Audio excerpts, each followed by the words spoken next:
Now, that being said, while breed doesn't tend to communicate that much, it seems, at least based on what citizen scientists are finding as they play Cognition, it's not that with the sample size that we have, we can't see really interesting differences between different breed groups. And here's one of the findings that we made that we wouldn't have been able to see otherwise, because you need a lot of power to be able to see differences like this.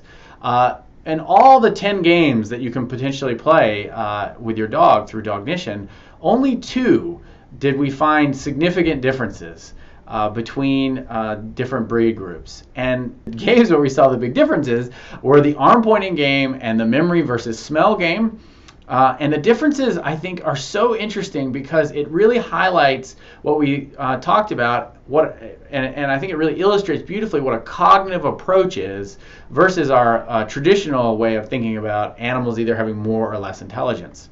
What we found was that purebreds, dogs that people registered in the Cognition database as a purebred dog, they tended to be much more reliant on human gestures than mixed breed dogs. So you might conclude then that mixed breed dogs are less intelligent. Well, except that when you look at a different skill, mixed breed dogs are actually much more reliant on their memory than purebred dogs are. And so who's smarter, the dog that relies on their memory more or the dog that relies on human gestures more?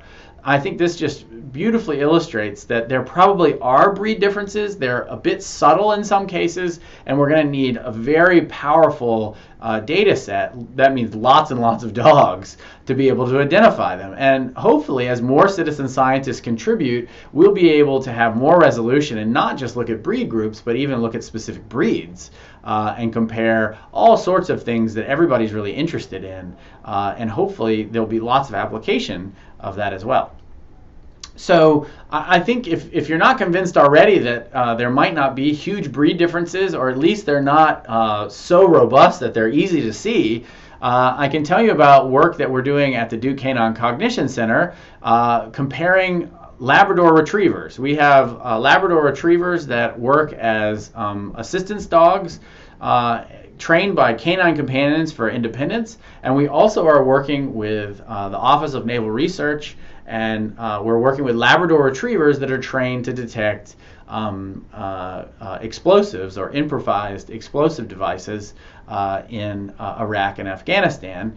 And what we found is, even though they are all Labrador retrievers, every single dog that we've studied, and we have data on hundreds of them, there are huge differences cognitively between Labrador retrievers that are being bred and trained to be assistance dogs and Labrador retrievers, again, the same breed, that are being bred and trained to be dogs that detect explosives. So don't worry about this figure, but what you see in the words on the left side are actually different games or cognitive games that we've played with these dogs.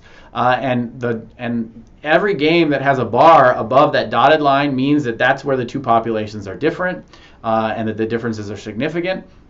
And what is really interesting about this data is that, of course, it's within the same breed. And what it means is that there is so much variability within a breed in terms of the cognitive ability that breed itself is not communicating anything reliable about a dog's cognitive ability.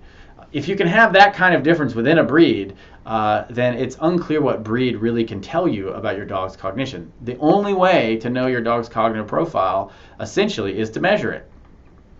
Okay, so to sum up what we've learned about breed differences and their cognitive abilities at this point is breed doesn't seem to communicate much about cognitive ability. I do think it tells, I'm sure it says a lot about temperament. I'm not saying that breeds aren't different. I'm sure that they solve problems differently, but I imagine a lot of that difference is going to be relevant more to their temperament and probably their motivation in many cases. Cognition profiles have been much more powerful description of a dog's cognitive style than using breed. Citizen science data from Cognition has revealed that pure breeds are more reliant on human gestures than mixed breeds, but that mixed breeds are more reliant on their memory than pure breeds.